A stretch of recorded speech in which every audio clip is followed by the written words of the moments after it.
नमस्कार व्यूअर्स, मैं हूं अमीश देवगन और आप देख रहे हैं देश का सबसे लोकप्रिय कार्यक्रम आर पार न्यूज 18 इंडिया पर। कुछ घंटों बाद लोकसभा चुनाव के पहले चरण के लिए मतदान शुरू होने जा रहा है, लेकिन इससे पहले ही ईवीएम फिर हेडलाइंस में है, अर्थात सुर्खियों में है। विपक्ष सवाल पूछ रहा है कि आखिर बीजेपी के 400 पार वाले कॉन्फिडेंस की वजह क्या है। राहुल गांधी चुनाव को फिक्सिंग वाला मैच बता रहे हैं। दूसरी ओर केंद्रीय गृह मंत्री अमित शाह ने आज न्यूज 18 के साथ एक एक्सक्लूसिव बातचीत करते हुए एनडीए को 400 पार ले जाने वाले फॉर्मूले का भी खुलासा कर दिया है। उस फॉर्मूले के बारे में मैं भी आपको संपूर्ण जानकारी दूंगा, लेकिन कांग्रेस नेता सुप्रिया श्रीनेत ने के एक बयान पर आज बहुत बड़ा विवाद हो गया। सुप्रिया श्रीनेत ने छत्तीसगढ़ एनकाउंटर में मारे गए नक्सलियों को ना सिर्फ शहीद बताया, बल्कि एनकाउंटर की जांच कराने की भी डिमांड कर डाली। यानी ईवीएम पर सवाल, एनकाउंटर पर सवाल, सुरक्षा बलों के शौर्य पर सवाल। आखिर यह चुनाव किस दिशा के में मुड़ गया है? क्योंकि इस बार हार जीत की बजाय बातें यह हो रही हैं कि क्या नरेंद्र मोदी एनडीए को 400 पार का आंकड़ा पार करा पाएंगे या नहीं। सवाल है कि क्या बीजेपी के 400 पार वाले एजेंडे ने विपक्ष को दबाव में डाल दिया है, और क्या इसी दबाव की वजह से ईवीएम को एक बार फिर विलेन बताने की कोशिश शुरू हो गई है। आर पार में आज इसी बड़े चुनावी मुद्दे पर होगी सबसे बड़ी बहस, या फिर बीजेपी है ओवर कॉन्फिडेंस में 400 पार या मुश्किल में आ जाएंगे सरकार। आज का आर पार इसी पर व्यूअर्स।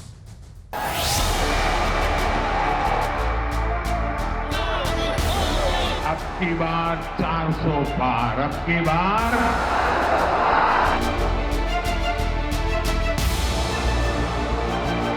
पहले चरण की वोटिंग में अब बस चंद घंटे बाकी हैं और चुनाव की धुरी बीजेपी के 400 पार वाले स्लोगन के इर्द गिर्द घूमने लगी है। विपक्ष के निशाने पर चुनाव आयोग और ईवीएम भी हैं। हाथी का दांत खाने का लगे, दिखाने का लगे, ऐसे ही भारतीय जनता पार्टी करने का लगे, बोलने का लगे। जिसमें ईवीएम में कोई गड़बड़ी नहीं है, तो मैं दावे के साथ कह सकती हूँ ये 180 से ज्यादा सीट नहीं ले सकती। बीजेपी को अब मुझे लग रहा है 150 तक जाएंगे। चीफ इलेक्शन कमिश्नर आकर एक पोएम बोलते हैं कि मैंने रातों रात ये पोएम बनाई थी, जिसमें ही sounds more like a BJP spokesperson, less like an election commissioner. हम उड़ीसा में बढ़ेंगे, तेलंगाना में बढ़ेंगे, तमिलनाडु में बढ़ेंगे, पश्चिम बंगाल में बढ़ेंगे। कई सारे राज्यों में एक दो सीटें छूट गई हैं, वहां पर 100% करेंगे। उत्तर प्रदेश में भी हमारी सीटों की बढ़ोतरी। कांग्रेस नेता सुप्रिया श्रीनेत एक बार फिर सुर्खियों में है। इस बार उन पर नक्सलियों को शहीद कहने का आरोप है। इसकी बिल्कुल गहन जांच होनी चाहिए और उन सब लोग जो शहीद हुए, हमारे सुरक्षाकर्मी भी कुछ घायल हुए, उन सबको हमारी संवेदनाएं। क्या वोट बैंक की ताली लेने के लिए अब आतंकवादियों को भी शहीद बताया जाएगा? उधर बिहार में पहले चरण से पहले मामला गाली गलौज तक पहुंच गया। आरोप है कि तेजस्वी यादव की सभा में चिराग पासवान के लिए अपशब्दों का इस्तेमाल हुआ। चुनाव का स्तर इतना गिर गया है कि खुलेआम गाली गलौज हो रहा है। सिर्फ और सिर्फ राजनीतिक लाभ के लिए आप दूसरे को डिमीन करके, दूसरे को डाउनसाइज करके, दूसरे को नीचा दिखाकर, उनके ऊपर गालियां देकर आप आगे बढ़ने की सोच रखेंगे, ये कतई जायज नहीं है। कोई इसकी जानकारी नहीं है, कोई जानकारी नहीं है। आज की सबसे इंटरेस्टिंग खबर यह है कि ईडी आज अरविंद केजरीवाल की शिकायत लेकर कोर्ट पहुंचा। केजरीवाल पर आरोप है कि उन्होंने जेल से निकलने के लिए खाने में मीठा बढ़ा दिया है। अरविंद केजरीवाल जी जानबूझकर मीठा खा रहे हैं, और ये वो इसलिए कर रहे हैं कि इसका बहाना लेके वो बेल के लिए अप्लाई करें। इन्हीं तमाम मुद्दों पर आर पार में होगी सबसे बड़ी बहस। 400 पार या मुश्किल में सरकार। क्या 400 पार होने जा रहा है या फिर मुश्किल में सरकार है? 2024 में बीजेपी के 400 सीटों वाले दावों की सच्चाई का विश्लेषण। प्लान क्या है? दक्षिण भारत में कुल 129 सीट है। बीजेपी को 2019 में 29 सीटें आई थी और विपक्ष को 100 सीटें मिली थी। यानी टारगेट है भारतीय जनता पार्टी की तकरीबन 100 सीटों पर दक्षिण में नजर है। चुनौती क्या है? 2019 में तमिलनाडु, केरल, आंध्र प्रदेश में बीजेपी का खाता नहीं खुला था, लेकिन तथ्य क्या है? महत्वपूर्ण यह है बीजेपी को 2014 में 31%, 2019 में 37% वोट मिले, 2024 में 370 के लिए 47% वोट की जरूरत है भारतीय जनता पार्टी को। अगर बीजेपी अपना आंकड़ा बढ़ाने में कामयाब हो जा पाती है, 44%, 45% ले पाती है, तो बीजेपी 90 से 100 सीटें जीत सकती है। आरोप क्या है? बीजेपी पहले से कैसे जानती है कि उसकी सीटें 400 आएंगी? प्रियंका गांधी ये कह रही हैं, मैक्स फिक्सिंग के बिना 180 सीट जीतना भी मुश्किल है भारतीय जनता पार्टी के लिए। राहुल गांधी कह रहे हैं कि यह चुनाव फिक्स है, इस चुनाव में बीजेपी की जीत होगी, यह फिक्स दिखाई दे रहा है, और अगर ये फिक्सिंग नहीं होती तो 180 आएंगी। लेकिन ईवीएम पर सवाल क्यों है? कांग्रेस हिमाचल, कर्नाटक, तेलंगाना जीती है, वहां भी ईवीएम से ही कांग्रेस को जीत मिली। विपक्ष का फंडा यह है कि जीते तो हम, हारे तो ईवीएम। लेकिन बड़ा प्रश्न क्या है आज की इस चर्चा का? देखिए, बिल्कुल हम पूर्व संध्या पे हैं, कल सुबह से वोट डाले जाएंगे, इसलिए अपना वोटर आईडी कार्ड तैयार रखिए। फर्स्ट फेज से पहले ही ईवीएम के मुद्दे को उठाना क्या 2024 के नतीजे बता रहा है? फर्स्ट फेज का इलेक्शन है ये, 102 सीटों पर यह चुनाव है, और उससे ठीक पहले ईवीएम के मुद्दे को भुनाना क्या नतीजा बता रहा है? मेरे साथ चर्चा करने के लिए शहजाद पूनावाला, भारतीय जनता पार्टी के नेता प्रवक्ता, मेरे साथ प्रियंका भारती, प्रवक्ता आरजेडी की हैं, डॉक्टर अनुराग भदौरिया, प्रवक्ता समाजवादी पार्टी के, राजेश गुप्ता, एमएलए विधायक आम आदमी पार्टी के, मेरे साथ फॉर्मर जॉइंट डायरेक्टर ईसी के मोहम्मद अमीन साहब भी जुड़ेंगे। आप तमाम लोगों का अभिनंदन है, और चिराग पासवान भी हमारे साथ जुड़ेंगे इस चर्चा के अंदर। लेकिन मैं शुरुआत विपक्ष से करता हूं। प्रियंका भारती, हारे तो ईवीएम और जीते तो हम, क्या इस फॉर्मूले पे काम होता है प्रियंका जी? देखिए, जो 400 पार का नारा ये लोग लगा रहे हैं, इस बार 400 पार नहीं 2004 होगा। और 400 पार जो कह रहे हैं, मुझे लगता है अगर सिर्फ भाजपा के लोग बीजेपी को वोट डालेंगे और बाकी देश के लोगों को वोट डालने का राइट्स नहीं मिलेगा, तब 400 हो सकता है। वरना जिस जनता को इन लोगों ने बेरोजगार बना दिया है, जिस जनता को भूखमरी पे ले आए हैं, जिन महिलाओं को उनकी इज्जत उनसे आबरू छीन ली जा रही है, प्रियंका जी तो वोट नहीं करेंगे। प्रियंका जी, यानी आप कह रही हैं कि बीजेपी की किसी कीमत पे 400 तो नहीं आ रही, आप लोग दमखम के साथ चुनाव लड़ रहे हैं, फिर ईवीएम पे ठीकरा अभी से क्यों फूट रहा है? अभी तो फर्स्ट फेज के वोट नहीं डले। ईवीएम पे अमीर जी, ईवीएम पे ठीकरा हम थोड़ी फोड़ रहे हैं। आपको मालूम नहीं है क्या कि सुप्रीम कोर्ट में ऑलरेडी केस चल रहा है कि जितने भी वोट डाले जाए उसका वीवीपीएटी पेपर साथ में 100% उससे मिलान किया जाए। बहुत पहले से चल रहा है। केरला का एक केस आया कि जितना मॉक में वोट पड़ा उसमें बीजेपी का ज्यादा आ गया। सवाल तो उठेगा। अब आप सुप्रीम कोर्ट पे सवाल उठा रहे हैं क्या? सुप्रीम कोर्ट में मामला गया है और कोर्ट ने भी कहा है इलेक्शन कमीशन ऑफ इंडिया से कि आपको 100% वीवीपीएटी को मिलान करने में समस्या क्या है? ठीक है, जवाब। हम लोग वो लोग नहीं है। ठीक है प्रियंका जी, आपने अपनी बात को रख लिया। शहजाद पूनावाला, देखिए, ईवीएम बहाना है, इसलिए इलेक्शन कमीशन सारी चीज़ों पर सवाल उठाना है, परिवार को हार से बचाना है, इसलिए सुप्रीम कोर्ट को भी चयनात्मक रूप से कोर्ट करवाना है। आज सुप्रीम कोर्ट ने कहा कि इतनी अति मत कीजिए कि हर चीज़ पर ही आप भरोसा जो छोड़ दें। और देखिए, जब सुप्रीम कोर्ट कोई वर्डिक्ट सुनाता है तब उसको स्वीकारते हैं। आज सुप्रीम कोर्ट ने टिप्पणी नहीं, फाइंडिंग दी है कि ईवीएम के विषय में जो आप सवाल उठा रहे हो वो जायज़ नहीं है, पर उस पर कुछ नहीं बोलेंगे। और देखिए, प्रियंका जी की गलती नहीं है।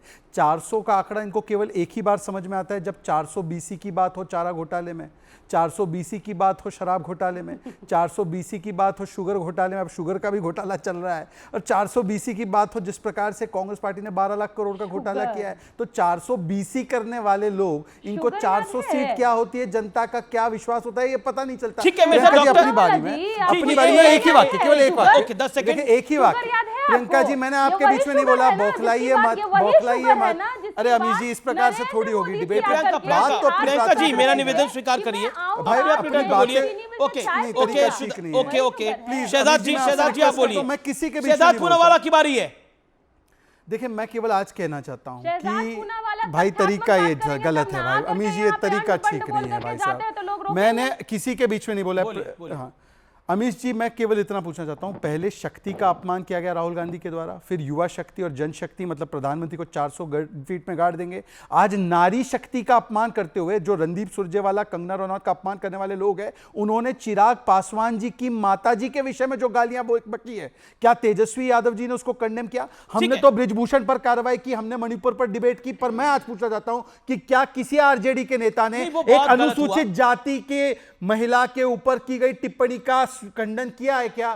तो प्रियंका भारती, और दूसरी बात, चिराग पासवान को के लिए, उनकी माताजी के लिए जो अभद्र गालियां दी गई, राष्ट्रीय जनता दल के कार्यक्रम में, उस पर आप क्या कहना चाहती हैं?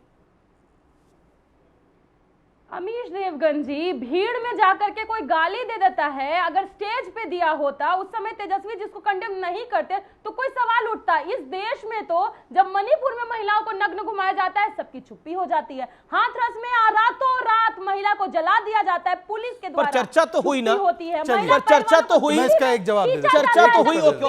10 second Shehzad Poonawalla, then Mohammad Amin, former joint director election commission. Manipur पर भी और ब्रिजभूषण सब पे चर्चा भी हुई, कार्रवाई भी हुई। संदेश गाली दी गई है लेकिन पब्लिक ने दी है, नीचे से दी है। संदेश खाली में तो महिलाओं का बलात्कार और ममता दीदी ने उनका बचाव किया। वो तो अनुसूचित जाति की महिलाएं थी, क्योंकि शाहजहां शेख करने वाला था, तो उसके लिए भी आप साथ में खड़े हो गए। ये तरीका ठीक नहीं अमीश भाई, ये तरीका ठीक नहीं। हर वाक्य में 5 सेकंड में इंटरप्शन।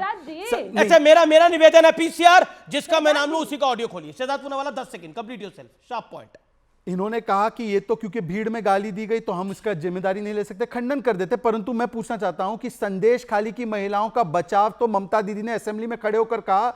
आपने उस अनुसूचित जाति की महिलाओं के लिए एक शब्द बोला, क्योंकि शाहजहां शेख बलात्कारी था तो उसके लिए चुप रह गए, मुंह में गोंद भर दी। और मैं पूछना चाहता हूं, कंगना रनौत जी का जो अपमान किया गया, हेमा मालिनी का अपमान किया गया, ये तो रणदीप सुरजेवाला और सुप्रिया श्रीनेत ने किया। एक ट्वीट बता दीजिए तेजस्वी यादव जी का। मणिपुर पर तो चर्चा हुई, ब्रिजभूषण पर तो कार्रवाई हुई। अब प्रियंका जी 10 सेकंड लेकर बताइए कि रणदीप सुरजेवाला का खंडन कब किया गया? ठीक है, मैं जवाब नहीं देंगे। मैं फॉर्मर जॉइंट डायरेक्टर इसी के पास आ रहा हूं। मेरे साथ डॉक्टर मोहम्मद अमीन है।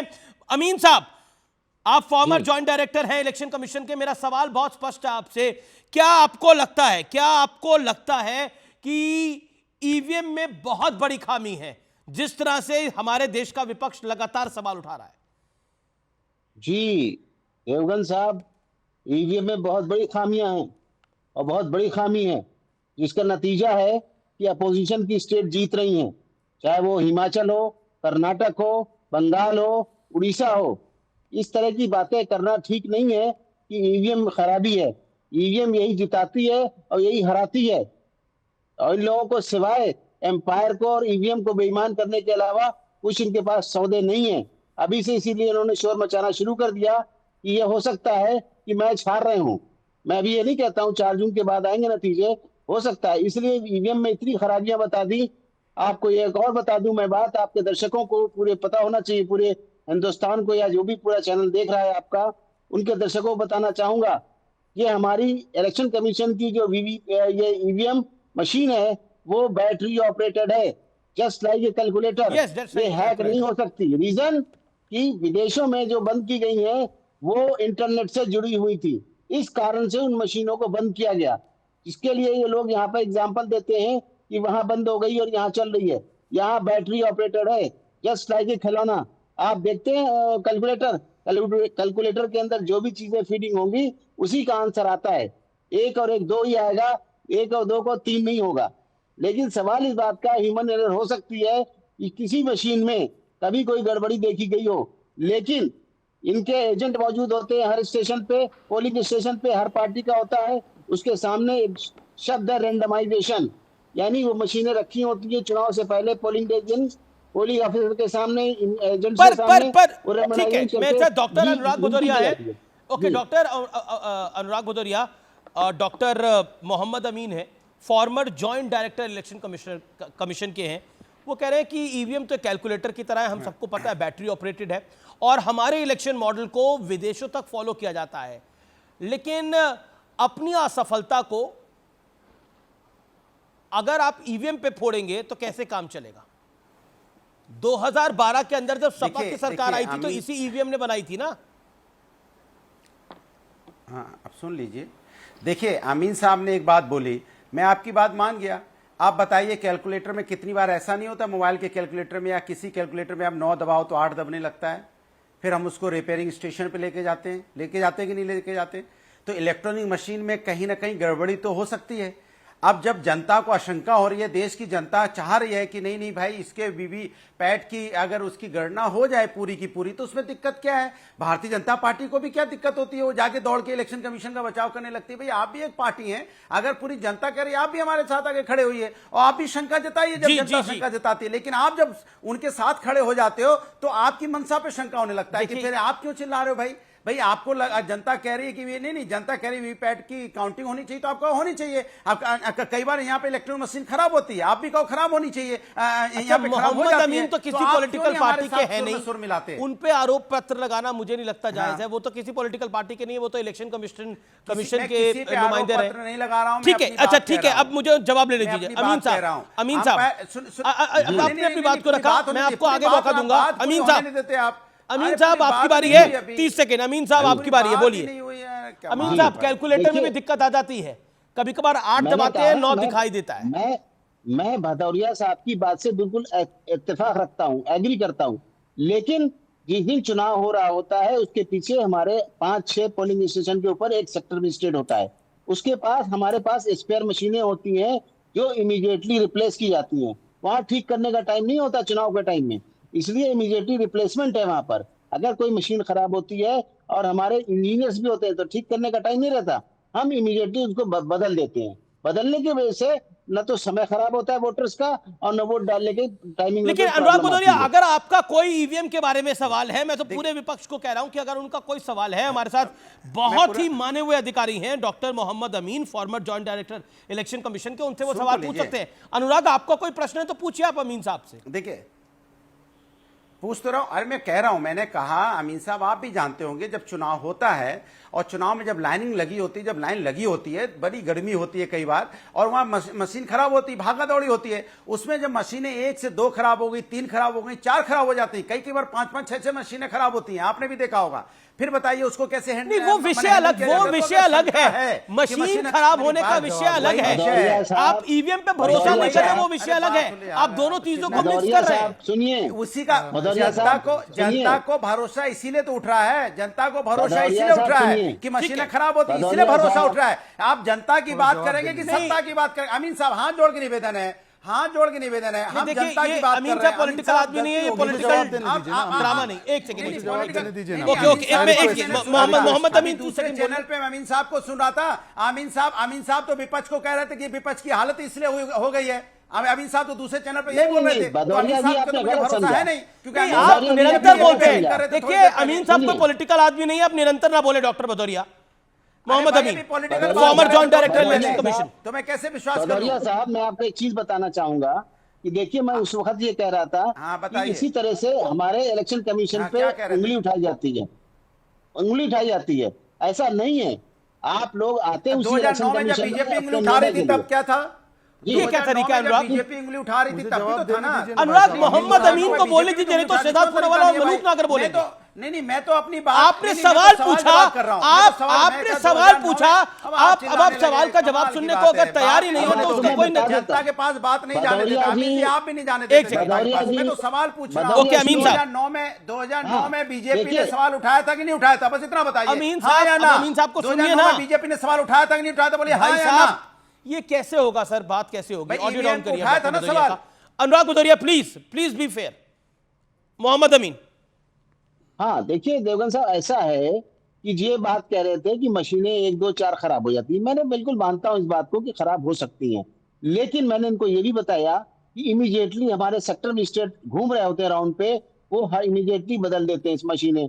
नंबर 1, इन्होंने कहा कि वहां पे हाय तौबा बच जाती है, बिल्कुल ऐसा नहीं है। हमारे प्रिसाइडिंग अफसर के पास एक डायरी होती है, उस डायरी में टाइम लिखा जाता है कितने बज के कितने मिनट तक इलेक्शन रुका रहा, उसको एक्सटेंड करते हैं शाम तक, जो जब तक कि हमारे पोलिंग स्टेशन के अंदर आदमी दाखिल हो जाता है समय रहते, उसको चाहे रात के 12 बज जाए, इलेक्शन के लिए वोट डालना ही होगा। हमारा ध्येय यही है कि ज्यादा से ज्यादा वोटिंग हो और परसेंटेज बढ़े। बड़ा इंपॉर्टेंट पॉइंट है। अमीन साहब, आप हमारे साथ रहिए। शहजाद पूनावाला, मैं बिल्कुल आपको मौका दे रहा हूं, लेकिन क्या अनुराग 10 सेकंड में, मशीन खराब का मामला है या नियत खराब का मामला है? ईवीएम के मामले में तो आपकी नियत ही खराब हुई है। देखिए 20 सेकंड। देखिए, भारतीय जनता पार्टी की नियत खराब है, भारतीय जनता पार्टी की नियत खराब है, पूरा देश जानता है। भाई 2009 में ईवीएम पे उंगली उठाते थे ना, आडवाणी जी ने उंगली उठाई थी ना।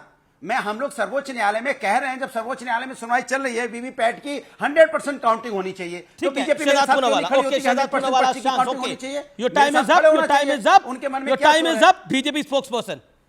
अमीश वो जी, कह रहे हैं नियत आप लोगों की खराब है। अमीश जी अभी तो ईवीएम को गाली दे रहे, कुछ दिनों के बाद जनता को भी देंगे। जनता को राक्षस तो रणदीप सुरजेवाला ने बोला है ना, तो ईवीएम पे नहीं रुकेंगे तो जनता को भी गिर आएंगे। दूसरी बात, हमने बिल्कुल ये सवाल उठाया और सुप्रीम कोर्ट का जब क्लियर कट फैसला आ गया उसके बाद हमने एक भी सवाल नहीं उठाया, क्योंकि हमें सुप्रीम कोर्ट पे भरोसा है। भाई बताइए, तेलंगाना में चुनाव जीतते तो ईवीएम ठीक है, पंजाब में जीतते तो ईवीएम ठीक है। नहीं नहीं, अब बीच में भाई अमीश जी, आपके बीच में Anurag, Amish ji this is so unfair.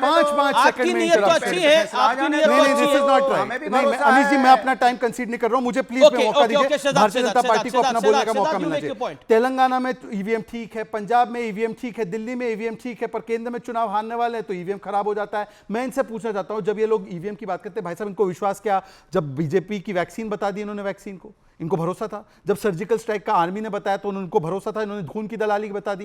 इन्होंने बालाकोट एयर स्ट्राइक पर भरोसा, एक second I request you please, I request let me complete. Balakot air strike पर सबूत मांग लिए तो इनको आर्मी पर भरोसा नहीं। और आखिरी बात भाई, बाकी सब छोड़ दीजिए, इनको इतना भरोसा है ना इनके नेतृत्व पर और इनके चांसेस पर। अखिलेश जी चुनाव लड़ रहे हैं, 7 बार टिकट बदल दिया, अमेठी से कैंडिडेट घोषित है। अरे भाई आपको तो भरोसा है ना कि आपकी वेव चल रही है, तो अमेठी से ना डिक्लेयर कर पा रहे हो, ना अखिलेश जी चुनाव लड़ पा रहे हैं, और साथ-साथ मेरा काउंटर सवाल है शहजाद, और मैं बोल रहा कि अनुराग भदौरिया, अखिलेश यादव सवाल नहीं पूछ रहे हैं, सवाल प्रियंका गांधी पूछ रही है कि आपको कैसे पता आपकी 400 आ रही है। हाँ, अब बताइए कि मुझे बताइए, हम लोगों को तो जनता के बीच में हम घूमते तो हमें विश्वास है, परंतु प्रियंका वाड्रा जी यदि आपको इतना भरोसा है तो कम से कम अमेठी का कैंडिडेट कौन होगा वो बता दीजिए ना आप। हमें तो जनता के साथ भरोसा है। और दूसरी बात, एक आखिरी बात, देखिए इन लोगों को तो प्रभु श्री राम के अस्तित्व पर भी भरोसा नहीं था। कल राम गोपाल यादव ने राम भक्ति में सूर्य तिलक देखते हुए उन्होंने कहा यह पाखंड है।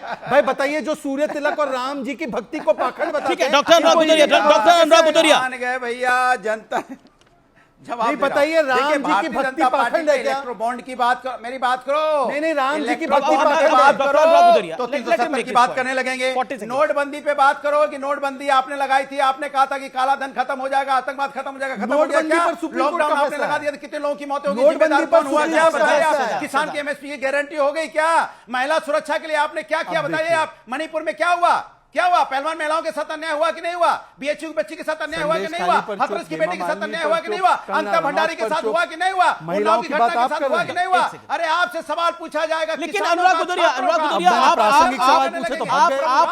आप पुराने घिसे पिटे मुद्दे जो 2019 के चुनाव में अनुराग शहजाद नहीं बोल रहे हैं, मेरे प्रश्न को सुनिए। अनुराग आप ही के पास आ रहा हूं, मेरा निवेदन है सवाल को सुनिए, सवाल को ध्यान से सुनिए और ध्यान से सुन के जवाब दीजिए। अनुराग का ऑडियो डाउन करिए। अनुराग, मेरा प्रश्न यह है कि ये घिसे पिटे मुद्दे 2019 के लोकसभा चुनाव में आपने उठाए, 2022 के विधानसभा चुनाव में आपने उठाए, लेकिन इसका पब्लिक की तरफ कोई अट्रैक्शन नहीं हुआ। मेरा प्रश्न यह है कि बीजेपी कह रही है कि हम 400 पार आ रहे हैं, एनडीए 400 पार आ रहा है, तो आपका रोड मैप क्या है? आपको अगर बीजेपी को रोकना है तो आपकी तैयारी क्या है, यह सवाल होगा। आप तो अभी से कह रहे हैं ईवीएम गड़बड़ है, तो पब्लिक के मन में सवाल जाएगा, ये तो अभी से हार मान के बैठ रहे हैं भाई, ये तो कह रहे हैं अंपायर ही खराब है, आप सुन हम मैच हारेंगे ही हारेंगे, तो फिर लड़ क्यों रहे हो भाई? अच्छा ये बताइए, क्या अंपायर खराब नहीं होते थे? क्या अंपायर एलबीडब्ल्यू नहीं देते थे? पहले रन आउट नहीं देते थे? इसके लिए थर्ड अंपायर की जरूरत पड़ती है ना। आप पहले अंपायर क्या किया करते थे? कितनी बेईमानी होती थी बताइए आप। कैच आउट भी दे देते थे, विकेट आपने देखा विकेट के पीछे रन आउट भी दे देते थे थोड़े से में। तो आप बताइए एलबीडब्ल्यू होता था कि नहीं होता था? तब थर्ड अंपायर लाया गया है। तो भारतीय जनता पार्टी के लिए थर्ड अंपायर की जरूरत पड़ती है, क्योंकि ये कभी भी सीधी बात करते नहीं है, ये मुद्दों पे बात नहीं करते हो। अमीर जी, मुझे इस बात की दिक्कत है, इस बात की तकलीफ है कि आप ये कह रहे हो, आप ये कह देखो नहीं, मैं बीच में बोलूंगा फिर। मैं कह रहा हूं ये तरीका ठीक नहीं कि महंगाई मुद्दा है तो है, आपके पास 19 में भी था, आज भी है। बेरोजगारी मुद्दा है तो है, आज भी है, तब भी है। यहाँ पे नहीं, किसान मुद्दा था तब भी था, आज भी है। छात्र की यहाँ पे नहीं छात्र का पेपर लीक तब भी मुद्दा था, आज भी मुद्दा है। महिला अत्याचार तब भी मुद्दा था, आज भी मुद्दा है। भाजपा के प्रवक्ता को इतना मौका नहीं मिलता, बार-बार इंटरप्शन होता है, ये क्यों ऐसे? मुझे एक बार बोलने दीजिए, मुझे भी अपनी बात जी। अच्छा, ये विक्टिम कार्ड आ गया, मेरे भाई अमीश जी, ये तरीका आ गया। सुनिए विक्टिम कार्ड। अरे बोलने को नहीं, कुछ तो क्या बोलोगे? अमीश जी आप बताइए, इस प्रकार से मैं अपने भाजपा वाले परेशान हो गए, जवाब नहीं है तो ये भाजपा को नहीं बोलने दिया जाता। अगर भी बोलना चाहते हैं तो बोलती है, आरएलडी के नेता हैं, महासचिव हैं। ओके, एक पहले आप बोलिए शहजाद। अमीश जी, मेरा केवल इतना प्रश्न है, तेलंगाना में ईवीएम ठीक था, अगर ठीक था वहां पे तो बाकी के जगह गड़बड़ कैसे हो गया? और तेलंगाना में अगर ठीक नहीं था तो कांग्रेस बताए कि कब वो जाकर इलेक्शन कमीशन से कह रही कि ये चुनाव रद्द करा के बैलेट पेपर पर इसके चुनाव हो। एक बात। दूसरी बात, सुप्रीम कोर्ट ने कह दिया ईवीएम ठीक है, अब वीवीपैट के विषय पर भी आज जो आया है फाइंडिंग उसको नहीं स्वीकारना है।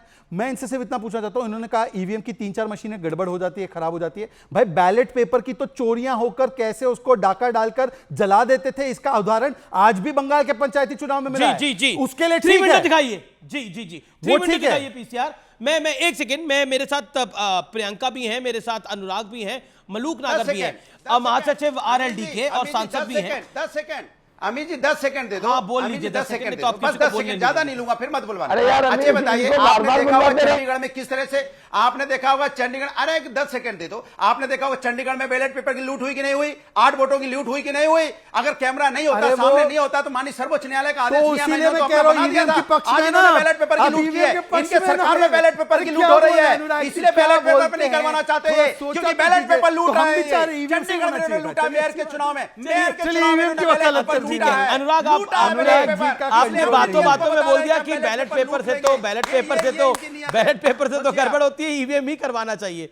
देखिए, हम सबने देखा है बिहार यूपी में चुनाव होता था, बैलेट बॉक्सेस को अंदर कर दिया जाता था, हमें सब पता है। और कई फॉर्मर, मैं इंटरेस्टिंग बता रहा हूं आपको, कई फॉर्मर सीएम्स ने बोला है ऑन रिकॉर्ड और ऑफ द रिकॉर्ड कि कैसे बैलेट पेपर, कैसे बक्से के बक्से उठा के लिए जाते थे। ये मुझे बताने की किसी को आवश्यकता नहीं है। लेकिन देखिए, मेरे साथ मलूक नागर भी हैं, आरएलडी के हैं, मेंबर ऑफ पार्लियामेंट है। Okay Malook Nagar, my straight question to you tonight is कि सब कुछ अगर सही चल रहा है जी, सब कुछ अगर सही चल रहा है तो एनडीए 400 पार जा रहा है, ऐसा नरेंद्र मोदी कह रहे हैं, बीजेपी कह रही है। और अमित शाह तो बाकायदा आज उन्होंने हमारे साथ इंटरव्यू में लिस्ट तक गनाई कि हमारी सीटें कहां कहां बढ़ रही है। लेकिन दूसरी तरफ कहा जा रहा है कि आप लोग मैच फिक्स करके गेम खेल रहे हैं। राहुल गांधी ये कह रहे हैं ये मैच फिक्स्ड है। अमीश जी मुझे ना टाइम देना, बीच में प्लीज इंटरप्ट मत करना। देखिए, 3 व्यवस्था देश में है, कार्यपालिका, न्यायपालिका, विधिपालिका। और जो कार्यपालिका है वो चुनाव आयोग हो गया, और न्यायपालिका है जो आज जुडिशियरी में, जो माननीय सुप्रीम कोर्ट में जो आज केस था, और जो विधिपालिका है, जो लेजिस्लेचर सिस्टम है, उसमें ये देश की तमाम एजेंसी, चाहे सीबीआई हो, चाहे विजिलेंस हो, चाहे सारी फोर्सेस देश की हो, चाहे ये चुनाव आयोग हो, ये सारे होते हैं डीओपीटी, जिसका मंत्रालय हमेशा 1947 से प्रधानमंत्री के साथ रहा है। हमेशा माननीय प्रधानमंत्री मंत्री होते हैं इस मंत्रालय के, और स्टैंडिंग कमेटी है। सब मैं पूरा कर रहा हूं, ये बहुत जरूरी बात है अमीश जी, बहुत जरूरी बात है, बोलिए आप। तो डीओपीटी एंड लॉ जस्टिस में तो वहां चुनाव आयोग के जितने भी अधिकारी हैं, जो जुडिशियरी में आज सुप्रीम कोर्ट में केस था, मैं उस स्टैंडिंग कमेटी में हूं, तो वहां जितने भी चुनाव आयोग के अधिकारी हैं, सारे लोग आते हैं, और हम वहां बिल्कुल बाल की खाल निकाल देते हैं और पूरा इस तरह से क्वेश्चनिंग और इंक्वायरीज करते हैं। तो मुझे पूरा देखने के बाद ये लगा है कि जो अभी कह रहे हैं हमारे साथी लोग, वो किसी भी कीमत पे संभव नहीं है। एक बात भदौरिया जी ने बड़ी अच्छी कही है कि पहले एम्पायर रन आउट देता था गलत, एलपीडब्ल्यू गलत देता था, कुछ लोगों ने कहा पहले बॉक्स लेकर के भाग जाते थे। तो भदौरिया साहब अगर ये एडमिट करते हैं कि पहले एलपीडब्ल्यू गलत देते थे, रन आउट गलत देते थे, तो वहां हाई टेक का जब सहायता ली है, तो अगर आज भी तो देते हैं ना, के बॉक्स लेके भाग जाते थे। तभी तो थर्ड अंपायर आता है। इसका वो बंद करो, इसका बीच में बोलने नहीं, थर्ड अंपायर क्यों आता है? तो वो नहीं, थर्ड अंपायर क्यों बताओ ना, तो लोगों भाई साहब, तो इसमें जो है भदौरिया साहब के द्वारा एडमिट फैक्ट है कि ईवीएम सही है बिल्कुल, जो ये कह रहे हैं। मैं एक बात और कह रहा हूं, जहां पे कांग्रेस की सरकारें बनती हैं किसी भी प्रदेश में, जो हमारे साथी जनता को शंका है तो जिम्मेदारी होती है शंका दूर करना, किसी भी जगह का हो, वहां ये जनता को शंका है। सुनिए नागर साहब, अरे जनता को शंका है, जनता बार बार सवाल उठा रही है, तो जनता की शंका को तो आपको मेरे साथ भी आना चाहिए ना, आपको भी कहना चाहिए वीवीपैट की काउंटिंग होनी चाहिए, क्या बुराई है उसमें? अब सर्वोच्च न्यायालय आदेश दे देगा तो सब लोग मान लेंगे। ये क्या तरीका है अनुराग? राजेश गुप्ता की अब बारी है, बीच में सबके बोल रहे हैं। ये बोलने ना बंद करो इसका मुंह, मेरे सामने वाला पकड़ के मुंह बंद कर दूंगा इसका। अरे 4 तारीख को लड्डू खिलाएंगे आपको, इंडिया गठबंधन जीतेगा। चलिए लड्डू खिला लीजिएगा, लड्डू खिला लीजिएगा, लड्डू खिला लीजिएगा।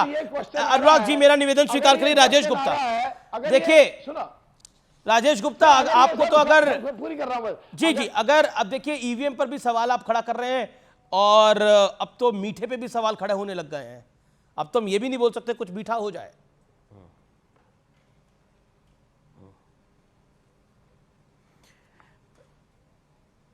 अमित जी, मतलब देखिए मैं रोज डिबेट करता हूं और कभी कभार ऐसा होता है कि कुछ दूसरे साथी कुछ तेज आवाज में बोलते हैं, कुछ हम तेज आवाज में बोलते हैं और सब अपने पॉइंट्स रखते हैं, सबको रखने का अधिकार है। आज ना बहुत ज्यादा तकलीफ हो रही है कुछ चीजें पढ़ के, क्योंकि अभी आधे पौने घंटे पहले ही मैंने उन चीजों को पढ़ा। मतलब जितना अरविंद जी को जेल में डालने की भी मुझे तकलीफ नहीं हुई, क्योंकि मुझे मालूम है कि वो कुछ महीनों बाद वापस आ जाएंगे, क्योंकि उनके ऊपर कोई ऐसे आरोप नहीं है।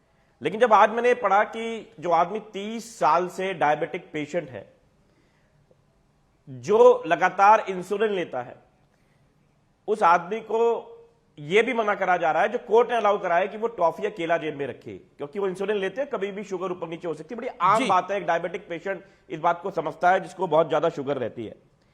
उन्होंने आलू पूड़ी खाई, सर एक बार खाई है, नवरात्रे को, पहले नवरात्रे को खाई। आप सब जानते हैं कि सबके घर प्रसाद पड़ता है।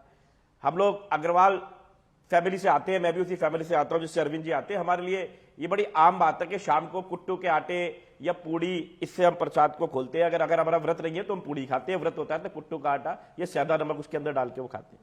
उसके ऊपर सवाल उठाया जा रहा है। बड़ी खबर आ रही है, बड़ी खबर आ रही है।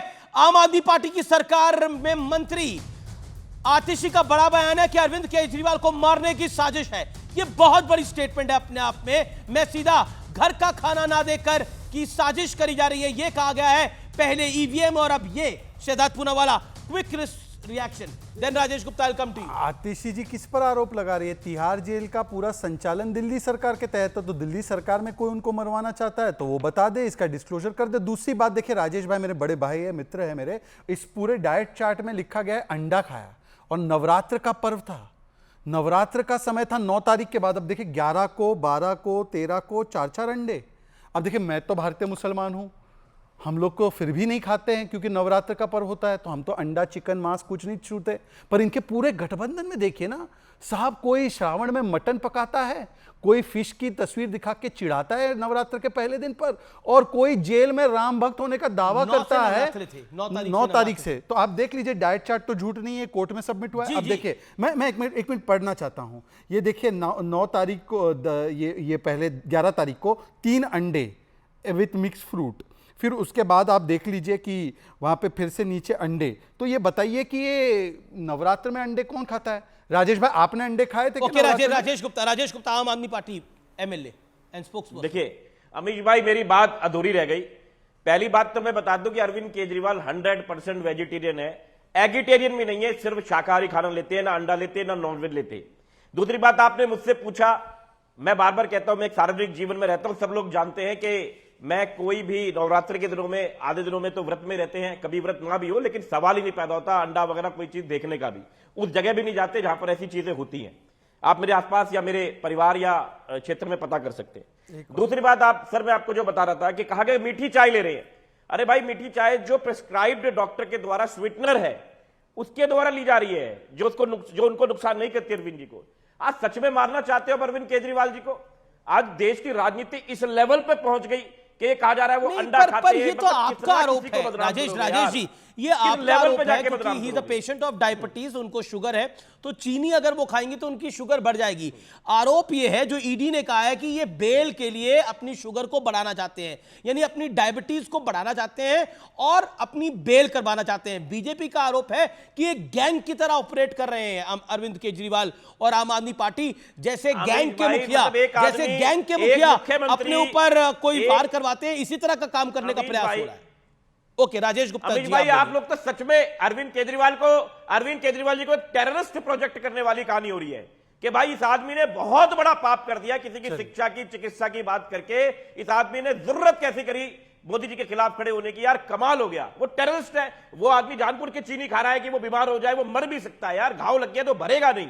कोई ऐसी हरकतें करता है, सुसाइड करेगा, जो 3 बार का पॉइंट है, ये पॉइंट है। पार्टी का उनको खुद पता है डायबिटीज है उन्हें, he is a patient of diabetes, तो वो चीनी क्यों खाएंगे? ये आम आदमी पार्टी का काउंटर पॉइंट है और बड़े बड़े आरोप लगाए जा रहे हैं। बहुत ज्यादा डायबिटिक है। Okay Rajesh ji, Shehzad Poonawalla 20 second. RJD and SP also wants to join, Maluk Nagar also want to speak. Okay देखिए, सबसे पहले तो अभी जो राजेश गुप्ता जी ने स्वीकारा है कि नवरात्र के पहले दिन पर उनको आलू पूड़ी दी गई, उन्होंने खाया, तो मतलब कि कोई गैस चेंबर तो नहीं था। एक हफ्ते पहले याद है हमने डिबेट की थी, तब आरोप ये लग रहा था कि गैस चेंबर में रखा है, अरविंद केजरीवाल को आतंकी की तरह रखा है, तो आतंकी को अपने मर्जी के हिसाब से आम आलू पूड़ी मिलती है। दूसरी बात, इन्होंने एज ए विधायक बोला है। अब देखिए, विधायक ने एक स्टेटमेंट दिया है कि वो एग खाते नहीं है, मतलब आपका ये आरोप है कि कोर्ट के सामने गलत पेश किया गया है, तो कल दिल्ली की सरकार, आपकी आम आदमी पार्टी की गवर्नमेंट ये स्टेटमेंट देगी कोर्ट के सामने कि ये ईडी झूठ बोल रही है एग्स के बारे में, और अगर एग्स खाया है नवरात्र के पर्व में, तो राजेश गुप्ता जी आप आइए अगले दिन पर शो पर अमीश जी के और बोलिए कि मैं इस पार्टी को छोड़ रहा हूं क्योंकि इन्होंने मेरी भी धार्मिक भावनाओं की चिंता नहीं की। और ये तो वो पार्टी है भाई साहब, ये बड़ा आरोप है बीजेपी का कि नवरात्रों में अंडा खाया गया है। हालांकि ये किसी की भी फ्रीडम है, स्वतंत्र है, लेकिन ये आरोप बीजेपी लगा रही है क्योंकि नवरात्रि की बात आम आदमी मैं छोड़ दूंगा कर देता हूं। एक जवाब राजेश गुप्ता, शहजाद में पक्का छोड़ दूंगा। 10 सेकंड राजेश गुप्ता का 10 सेकंड। मैं शहजाद में तुम्हें कंफर्मेशन दे रहा हूं, और अरविंद केजरीवाल ने नवरात्र के अंदर अंडा खाया होगा तो मैं आम आदमी पार्टी को छोड़ दूंगा, लेकिन तुम भी ये वादा करो, अगर ये बात गलत निकल गई तुम भाजपा छोड़ दोगे? तुम भाजपा छोड़ दोगे अगर बात गलत निकल गई?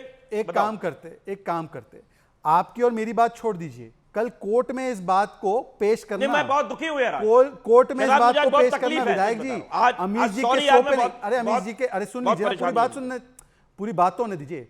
राजेश जी, आपके और मेरी बात का क्या वैल्यू है टीवी शो पर कहने की? आप कह रहे हैं ना डंके की चोट पर, कल एफिडेविट दे देना कोर्ट में कि ये बिल्कुल झूठ है, हमने अंडा नहीं खाया। दूसरी बात, हमको क्या फर्क पड़ रहा है, आप सुअर खाओ, मांस खाओ, मछली खाओ, घोड़ा खाओ, हाथी खाओ, आप जिसको जो खाना है खाइए। आपने क्योंकि ये सवाल कंगना रनौत के विषय में उठाए थे, तो मैं पूछ रहा हूं आपसे, बड़े हिंदू आप बनते, और आपका तो हमने देखा ना शक्ति का अपमान। आज बताइए कि किस प्रकार से सनातन का लगातार अपमान कर रहे हैं। बहुत बड़ी खबर आ रही है, भारतीय जनता पार्टी का अरविंद केजरीवाल पर बड़ा हमला है। बीजेपी का कहना है कि केजरीवाल जेल में एक साजिश रच रहे हैं अपनी बेल के लिए। यह कहा है जानबूझकर खा रहे हैं मीठा, जिससे उनका शुगर लेवल यानी डायबिटीज बढ़ जाए और जमानत के लिए ग्राउंड बन पाए। यह बीजेपी का आरोप है, बड़ा आरोप है, और आम आदमी पार्टी आरोप लगा रही है कि अरविंद केजरीवाल की हत्या करवाना चाह रही है, मतलब उनको मारना चाह रही है, उनको समाप्त करना चाह रही है बीजेपी। ये अपने आप में गंभीर आरोप है। मेरे साथ मलूक नागर भी हैं जो कि मेंबर ऑफ पार्लियामेंट हैं, मेरे साथ अनुराग भदौरिया भी हैं। मैं अनुराग भदौरिया आपके पास आता हूं। ये जो मीठा और ये जो तला हुआ खाने के ऊपर विवाद है, मुझे नहीं लगता था कि इस पर हम चर्चा करेंगे, लेकिन जिस तरह का स्टेटमेंट आ रही है उस पर आप क्या कहना चाह रहे हैं? देखिए, भारतीय जनता पार्टी के साथ दिक्कत यह है कि मां से महंगाई बोलने से डरते हैं, मां से महिला अत्याचार पर बोलेंगे, मां से मणिपुर का नाम नहीं लेंगे, मां से मीट, मां से मछली, मां से मुर्गा, इनको खूब याद रहता है। कमाल है भाई, मां से आपको महंगाई नहीं याद रहती है, लेकिन मां से मछली बड़ा याद आता है। ये भारतीय जनता पार्टी बेसिकली जनता के मुद्दों पे तो बात करना नहीं चाहती है, ये मुद्दों से ध्यान भटकाने की बात करती है, असली मुद्दों पे नहीं आएगी। ठीक है, अगर कोई व्यक्ति एनडीए से जवाब लेते हैं। मलूक नागर, क्या पहले राउंड से पहले जिस तरह के चुनावी मुद्दे आ रहे हैं, ईवीएम से लेके केजरीवाल वाला मीठा तक, क्या कहना चाहते हैं आप? 40 सेकंड मलूक नागर, 40 सेकंड शार्प। मैं तो एक तो जो अभी कह रहे हैं कि भाई 400 के पार, ये 400 का कैसे पता, इन्हें कुछ गड़बड़ है ईवीएम में। तो मैं काउंटर पूछ रहा हूं कि अगर 180 कह रही है प्रियंका गांधी जी और कांग्रेस के कुछ कह रहे हैं 150 आएगी, तो इनको ही कैसे पता 150 आएंगी पक्का? क्या ये भी घुसे हुए हैं ईवीएम में? तो एक तो ये जैसे एनडीए कह रहा है कांग्रेस की 40 आएंगी, वैसे ये कह रहे हैं 180 आएंगी। बोलने में क्या जाता है? तो बोलने में तो कल तक तो आप भी वही थे, 400 कह रहे, कल तक तो आप भी उस खेमे में थे, आज यहाँ आके बैटिंग कर रहे हैं। कल तक तो आप भी उस खेमे में थे, आज बल्लेबाजी यहां से कर रहे हैं। अमीश जी सुनो, बल्लेबाजी आप भी कई बार करते, मुझे नहीं पता, पर मैं एक बात कह रहा हूं, मैं हमेशा देश को ध्यान में रख के पार्टी पॉलिटिक्स, एमएलए, एमपी सबसे ऊपर हमेशा उठ के बात करता था। आज भी मैं हमेशा वही बात करता हूं। ठीक है, मैं आपको बता रहा हूं, मैं आरजेडी की प्रियंका भारती की बात करता हूं। प्रियंका भारती, ये खाने को लेकर आपका तो एक्सपीरियंस ज्यादा है, मछली को लेकर नवरात्रों में बड़ा विवाद हो गया था, लेकिन अब तो मीठे को लेकर विवाद हो रहा है। देखिए अमीर जी, जब आप खाने की बात करते हैं, मुझे राजनाथ सिंह से लेकर के तमाम भारतीय जनता पार्टी के नेता याद आते हैं। जब तो दलितों और महादलितों के घर पे खाना खाने जाते हैं तो पूरा कैमरा सेटअप लेकर के दिखाने जाते हैं कि देखो हमने खाना खाकर एहसान किया। तो खाना खाने वाली राजनीति इनकी है। नरेंद्र मोदी जी नवरात्रि के समय में पोस्ट करते हैं मीट का दाम बहुत ज्यादा बढ़ गया। खैर, ये लोग वही है जो मुद्दे से जी प्रियंका जी को डिफ्लेक्ट करने की कोशिश करते हैं। आज का मुद्दा बेरोजगारी है, आज का मुद्दा महंगाई है। मैं नहीं बोल रही हूँ, बिजनेस स्टैंडर्ड का डेटा बोल रहा है कि पूरे 100 साल में, अंग्रेजों के समय से भी ज्यादा इनकम जो होता है उसमें इनइक्वालिटी हो गया है। ठीक है, जवाब शहजाद पूनावाला का लेके Priyanka Bharti ji, you made your point. Okay Shehzad Poonawalla, मां से महंगाई याद करिए, मां से मीठा नहीं, मां से मुर्गा नहीं। सवाल पूछे, थोड़ा इंटरप्ट ना कराए। देखिए बात बिल्कुल सही है, म से माल कमाया है, उसके लिए भ्रष्टाचार के अंदर जेल में गए हैं, तो म से माल के बारे में कुछ नहीं बताना है इनको, इसलिए डाइवर्ट करने के लिए म से बाकी चीज़ें उठानी है। म से मुस्लिम कार्ड खेलना है, मैनिफेस्टो मुस्लिम मैनिफेस्टो बनाना है, मुस्लिम लीग का मैनिफेस्टो बनाना है। इस म के चक्कर में बहुत सारे म पर मौन रहना है। अरे बताइए ना, आज सवाल क्या है? आज सवाल यह है कि म से मोदी से ऐसी दिक्कत है कि नक्सली में शहीद दिख रहा है भाई इनको। और ये वही लोग हैं जिन्होंने आतंकवादियों को छोड़ने की चेष्टा की थी ना समाजवादी पार्टी ने 2012 में। तो मैं इनसे पूछा चाहता हूं, अनुराग जी म से मौन मत रहिए, बोले नक्सली शहीद है क्या? सुरक्षा बलों पर सवाल उठाना। से ले लेते हैं राजेश गुप्ता। बीजेपी कह रही है कि अरविंद केजरीवाल साजिश कर रहे हैं पूरा ये मीठे का गेम करके। ये वही लोग हैं जो किसान की इनकम दुगनी करने की बात राजेश गुप्ता बोलेंगे। अनुराग मेरे पास में अमीश भाई 17 तारीख को शाम को बीजेपी का एक ट्रोलर मिस्टर सिन्हा करके है, वो ये लिख रहा है सब कुछ जो कल ईडी ने आज जो ईडी ने बोला है ना सर, वो कल लिख दिया। ये साजिश बीजेपी के दफ्तर से हो रही है। पढ़ लीजिए, मैं नाम बता रहा हूं मिस्टर सिन्हा, उनका पूरा आप ट्वीट देख पढ़िए, लीजिए, आप सब खोल के देखिए उनका पूरा ट्वीट पढ़िए। इस मिस्टर सिन्हा राजेश जी को मैं चुनौती दे रहा हूं, पूरा ट्वीट पढ़िए। राजेश जी आपने, क्योंकि मिस्टर सिन्हा की बीच में क्यों बोल रहे हो मेरे भाई? मात्र 10 सेकंड क्यों बोल रहे हो? बीच में मत बोलो। 10 सेकंड मैं कह रहा हूं बहुत सारे माँ को आपने सुना, हम कह रहे हैं अरविंद केजरीवाल का मर्डर माँ से माँ हो रहा है, माँ से मर्डर। ये मर्डर करना चाहते हैं। मिस्टर सिन्हा आ गए, मां से मर्डर भी आ गया। उसके बाद देखिए मुझे तो कोई फिल्मी कहानी दिख रही है पूरी की पूरी। उन्होंने क्योंकि मां से सारे मां फेल हो गए थे, मां से मर्डर करना, मां से मर्डर, अरविंद केजरीवाल का मर्डर करना चाहते हैं। गुप्ता जी समय समाप्त हो रहा है। क्योंकि उन्होंने मां से मिस्टर सिन्हा बोला, तो मिस्टर सिन्हा ने लिखा है कि आम आदमी पार्टी के सूत्र ने उसको बताया।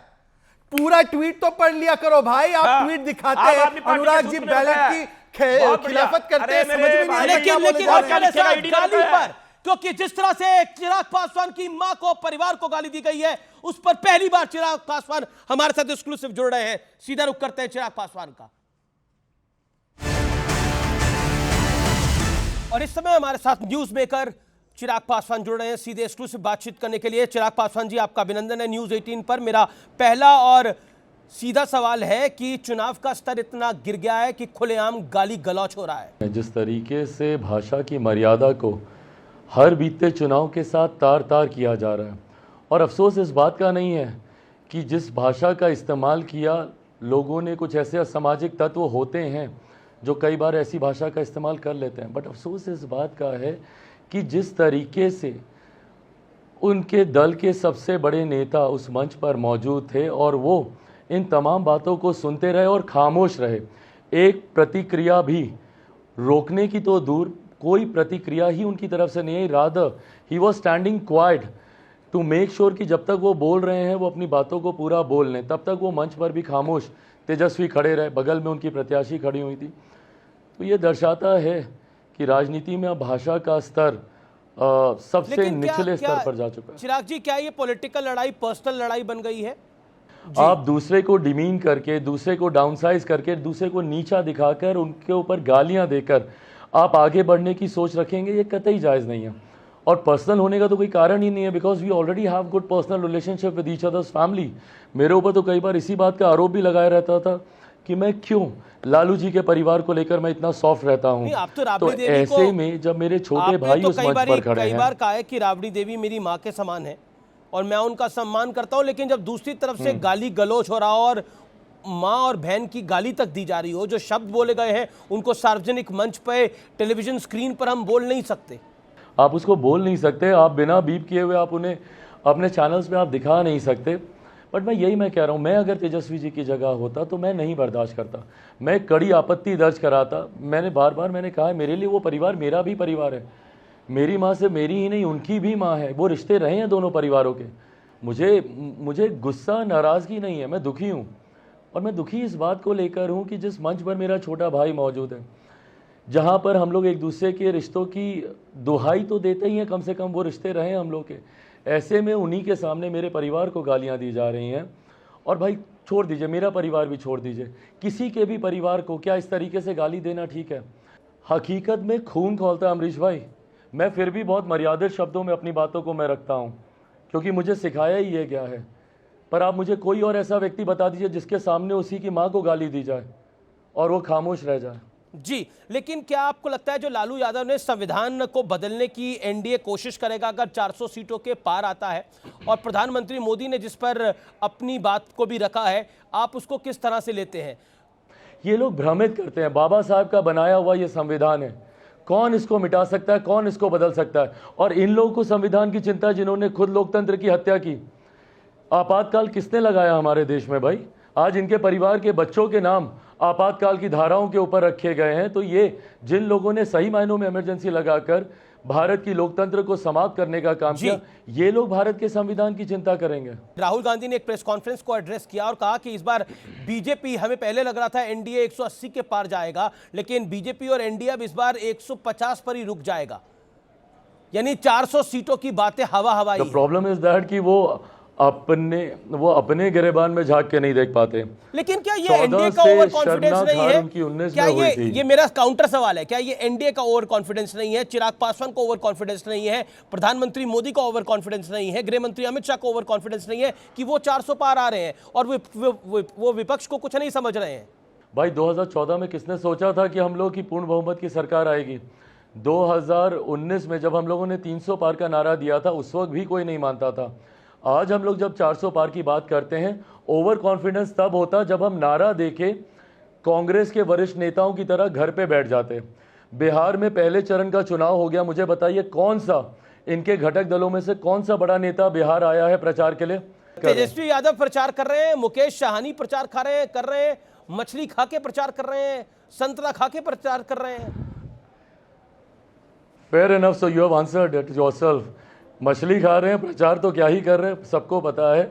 बट बहरहाल भाई, जैसा मैंने कहा कि मुझे हमारे गठबंधन पे विश्वास है, और हम लोग क्या रिसर्च पे मैं काम करता हूँ। 2019 में बिहार में हम लोग मात्र 3 दल थे, भारतीय जनता पार्टी, जनता दल यूनाइटेड और लोक जनशक्ति पार्टी।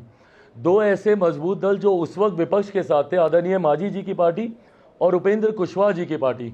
अब ये 2 घटक दल इस गठबंधन का हिस्सा हैं। तो आप बताइए 19 से हमारी ताकत बिहार में बढ़ी है कि कम हुई है? ये जो मछली खाने को लेकर विवाद हुआ, क्योंकि मछली खाई तेजस्वी यादव ने, लेकिन कांटा भारतीय जनता पार्टी को लग गया, एनडीए को लग गया। कांटा ना भाजपा को लगा ना एनडीए को लगा, ये देश के उन करोड़ों लोगों को लगा जिनकी माँ दुर्गा में आस्था है, जो सनातन पे विश्वास रखते हैं, जो हिंदू धर्म का पालन करते हैं। उन लोगों को मिर्ची लगाने की सोच के साथ, और इस बात को कहा भी गया था during the shooting of that video, इस बात को कहा भी गया था कि कई लोगों को मिर्ची लगेगी।